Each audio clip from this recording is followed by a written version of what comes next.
jump into story number 2. Now, mob, story number 2, man, wild situations when pride started getting in the way and it ended up going too far. Now, we got these two set of dudes now. These two dudes, personally, they get into a beef. Now, they both from the same side of town, but they both from 2 different blocks. But you also got to take into consideration, y'all, that wow, these two get into it over nothing. One day they had a dice game. One of them mad that he losing his money, so they start getting into a little beef. Now we go from being a personal beef, talking about each other, to now they start talking about each other neighborhoods. So now they not at war about nothing else but bragging rights. Man, your block full of suckers, man. Y'all don't get no money. You don't got no thorough niggas over there. Y'all don't be getting no bras. Y'all don't got nobody in the feds. Y'all don't sling no iron. So now they going at it about that. So what does that lead to? This side go back to his block, telling what happened. This side go back to his block, telling them what happened. Man, they playing with us. They think we ain't go hard. Man, we got to prove to them. So now it's war. They start spinning each other block, couple shots let up, but they more so bluffing. So now they taking it to the internet game. So they really putting insurance on themselves. This is guaranteeing that if anything go left, the police going to definitely know who did what. This is whatever. Whenever somebody takes something to the internet, don't ever think that they for real. They going hard. No, they playing a bunch of put insurance on your life game. So now,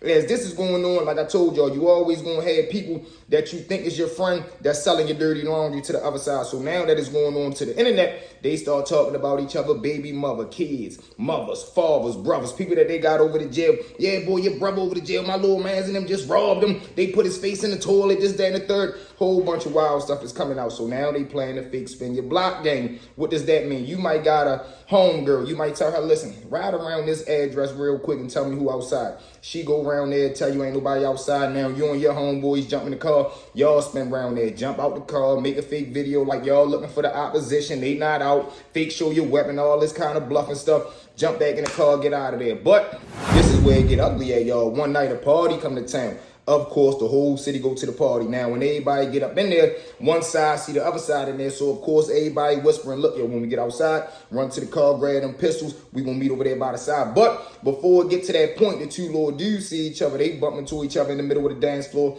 They tell each other, like, look, man, before a guy go this far, man, you can just go ahead and duke it out with the hands. They're like, all right, that's a bet. Because both sides is super extra cocky and confident in a knuckle game. So when the club let out, everybody shoot across. But the word didn't already spread through the party, so it's literally probably like 100 people over here at the Royal Farms waiting to see these two fight. Of course, we form the classic circle. They get in the middle of the circle. They start rocking and rolling. But it only can be one winner, and it's going to be one loser. The little dude who lose, he start laying on his OGs. Man, y'all gonna let yo do that to me? Man, you's a bitch. You ain't even, man, you got a pistol on you. You ain't let off yet, man. What type of time you want? That's why they feel as though we suckers now.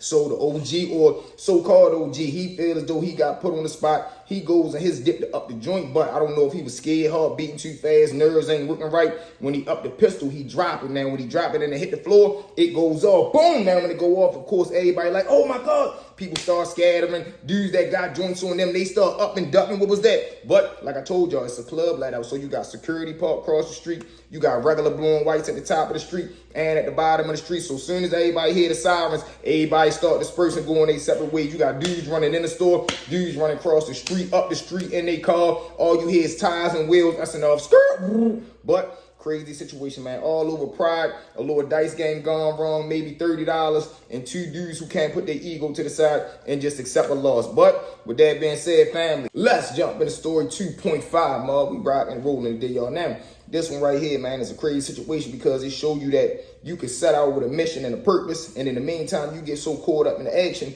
you forget what the whole mission was. So now, we got these set of youngers coming up in the hood. Now, when you come up in the hood, man, and you end up falling fucked up and you fall on hard times, especially living in the ghetto, you ain't got but so many options. Now, you can get a job, but what if you need money today? So they put in their mind like, no, we can't really take the job route. Now, once you make that decision and you commit to jumping out there into the streets, you ain't got but so many options right there as well. You either gonna hustle, take hits, or you gonna rob. That's it right there. They're the only 3 components of real life in the streets. So now, when they jump out, they ain't really got no hustling skills. They don't really want to go in and taking hits, so they meet in the middle. They start robbing. Now, when they start robbing dudes, they start off robbing dudes and jacking them at their school. From there, they start resorting to little corner hustlers, meaning dime and 20 type dudes. From there, they start robbing connects and plugs. Now, when they start getting to the connects and plugs, this is when they start to realize that, man, the police is not involved, or they looking at the police as a non-factor because they look at it like we not robbing establishments, we robbing street dudes. Who they gonna call? What you gonna call the police and say we just robbed you for some illegal drugs you selling? No, it don't work like that. So now once they start robbing the connects, their name get hot, meaning they known all through the city, man. If anybody see these little dudes, call me. It's a bounty on their head. Smash them, SOS, hit them on sight. But they got a little system to where as though they might hit a dude over west, go duck off over south, hit something over south, go over east, hit something over east, go over west, lay low for 30 days, then jump back out, hit all four sides in one day. Little strategies like that. So now, as they shaking and moving and their name is on fire, they say, man, we got to change lanes. So they go from hitting street dudes and they start hitting little petty establishments like mom and pop shops, little corner stores, and they start hitting nail parlors. Now, remind y'all, they only started out in this just to get a couple dollars to be able to buy some clothes, pay their rent, and put food in their pocket. But they done got so caught up, now they done forgot the mission, resorting back to the beginning statement that I made. So now as they doing this, that, and the third, they start robbing the nail parlors. That's going good. So now they say, you know what? We got to up the scale. So now they ready to hit a big boy store. And when I say a big boy store, we got a boutique in the city now. This boutique known, and they only sell high designer clothes and they only sell high designer shoes. So every dope boy, plug, or scam in the city, if you well known or you want to be well known, this is like the popular spot. This is like where you got to go to be solidified at in the street. So now that everybody going there, they like, look, man, we know they gonna have money. We can possibly catch some dope boys in there, and they think that the owner is hiding and stashing money and drugs for popular dudes in the city. So they like, all right, that's a bet. We gonna go up there early in the morning, catch him when he first open up. But like I tell y'all, the store's so popular, by the time they get there, it's already 20, 25 people in the store. So instead of these fools taking that as a sign to be like, you know what, it's hot, let's not go ahead and risk it right now, let's just come back later. Or this is probably a sign not even doing at all. They get the brilliant idea in their head, you know what, instead of just robbing the store, we can rob the store and everybody in there and just get more money. So boom, what do? They runs in there and they act like they just ready to go buy something. About 2-3 minutes of standing in there, one of the little dudes locked the door. When he locked the door, one of them up, tell him, look, don't nobody fucking move, everybody get on the ground right now. Boom. Now once everybody laid down, they start moving around doing what they doing. But what they not understanding is that somebody in the store that ain't just a regular person. So when they breaks out, it's an undercover little security guard in there, but he got communications with a regular blue and white police who parks at a Subway, who probably 12 steps away. You get what I'm saying? If you walk 12 steps across the street, this is where the Subway is at, and this is where the regular blue and white police parks his car at, because it's like a little mini blind spot. So now as they come out, boom, soon as the little dudes break out the store, they done got the money, they rob everybody,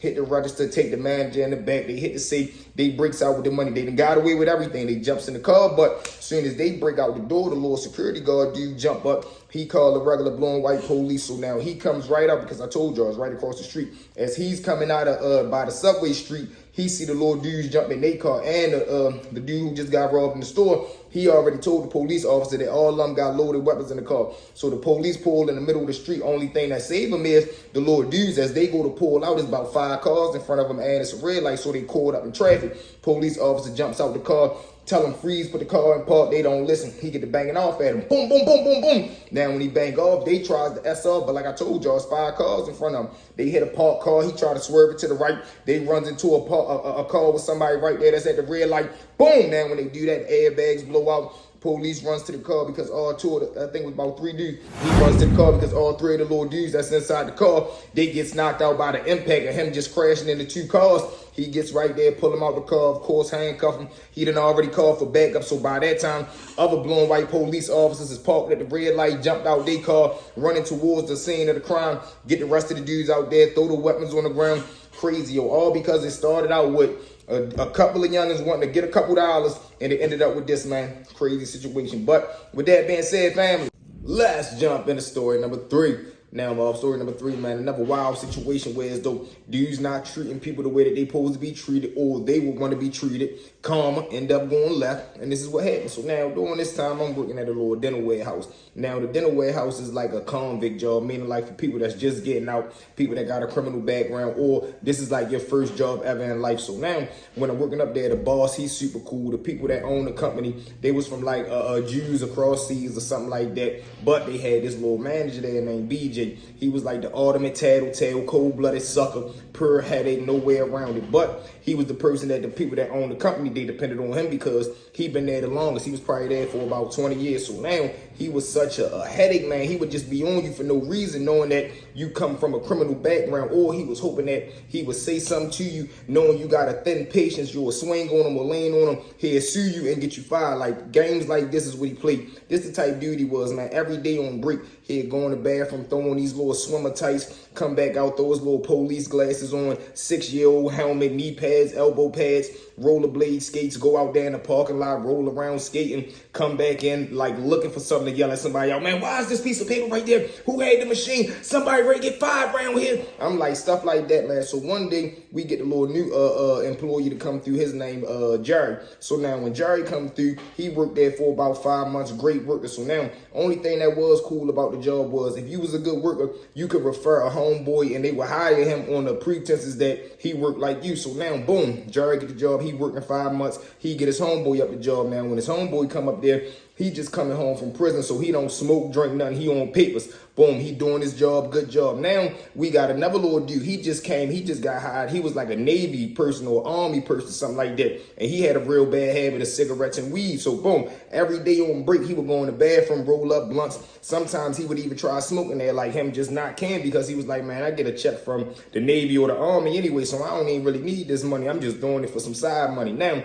one day, it's an old time, and he get caught up in the bathroom, putting some dope up in him. They catch him in there, nodding out, all high up on the toilet. They grab him up, fire him, he gone. So now BJ is watching the bathroom super hard because he know dudes be in there rolling up their blunts, and Pops just got knocked off in there for having a smack up in him. So now one day the little Army dude go in there, he rolls up his blunt, but break is so close away, he just hit the blunt 2, 3, 4 times. Now he got the whole bathroom and the whole little day room thing smelling like weed. So of course, BJ being the bloodhound that he is, he smell the grass. He like, oh, emergency meeting, emergency meeting. He called all of us to the main floor. Now when we all get to the main floor for real, he like, look, man, I'm gonna give y'all a chance. Somebody was in there smoking, tell me who it was, or I'm telling you, I'm gonna shut the whole thing down, run back the cameras, and somebody ass is getting fired. Of course, don't nobody say nothing. So now when he run the camera back, Larry homeboy had went to the bathroom, but he don't smoke with nothing. Then the Army dude went in there, he the one that really did it, but he not saying nothing. So now BJ like, look, man, you know what, I'm gonna have to let both of y'all go since none of y'all gonna say who did it. But Jerry homeboy is telling him like, look, yo, I don't smoke, my nigga, I'm on probation, yo, I don't smoke cigarettes, weed, drink, liquor, none of that. Why would I'm telling you I don't do none of that? So I'm telling you it ain't me. He like, look, man, I know I hear you, but listen, both of y'all gotta go home till we review it. So now Jerry and his homeboy going home because he the one that referred him to him. Now, as he's saying that he ready to send Jerry home too, man, Jerry get mad, crack him straight in his mouth. Now, when he crack him, he knocks him into the boss's office. So when he push him into the boss office, the boss right there sitting at his chair, he jump up and try to grab Jerry. Now, when he try to grab Jerry homeboy, the one who ready to get fired, he breaks in there, he cracked the boss in his mouth. Now, all 4 of them in there turn the office up. Thank God, it's the HR lady that work at the office right next to them. She jumped on the phone, called the police. Thank God, it's only probably like 4 or 5 minutes away. But while the police on the way, somebody heard the HR lady calling the police. They yell out to Jerry and the man, hurry up, bro, time out on the way, time out on the way. So they hurry up, jump out them, they breaks out, run home. But you got to think the boss and them, they already know their addresses. They are employees that work there. So once the police arrived, they gave them their address. They went there, got locked up for an assault. Crazy situation, man. All over some wild stuff. But fast forward 6 months, there was so many complaints on BJ, the people from overseas end up firing him. So, you know, that's how I go, man. But with that being said, family, you know what it is. Thank y'all for riding with me. Well, you know you fell a lot there with your boy Stories with V. It's time, family. You already know what I need y'all to do for me. Like, share, comment, smash that subscribe button, y'all. We'll be at 100K in no time from the bottom of my heart, man. I love each and every one of y'all, man. Salute to the day one members. Salute to the new subscribers. Salute to the subscribers that's yet to come, man. Only thing I ask of y'all, continue to like the video, comment the video, share the video so we can continue to dominate this algorithm, man. It's V Squad or no squad. V Mob. We out. Let's go.